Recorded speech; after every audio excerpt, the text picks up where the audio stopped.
Welcome to the channel, everybody. This is Dr. Mayo with BizCrown Media with the top news in digital marketing that you have to know about. We have updates on Pinterest, new AI tools. Oh wow, this is cool.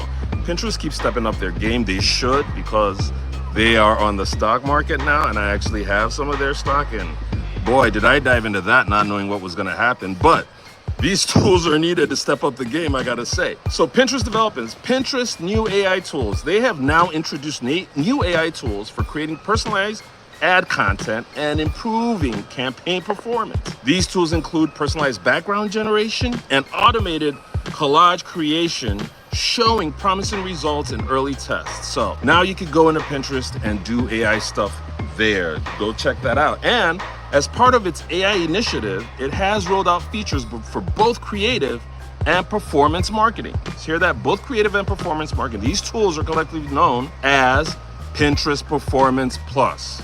That's what the tool is called, Pinterest Performance Plus. Go check that out, which aims to streamline the process of creating goal-oriented campaigns, improving cost per acquisition for conversion campaigns by over 10% in early tests. So they've seen results from this. Probably you want to check that out. It is called Pinterest Performance Plus. A lot of people do marketing through Pinterest, whether it's affiliate marketing or your product marketing. It's a huge platform. So this is pretty cool that they're adding all these AI features to help. So that's on Pinterest.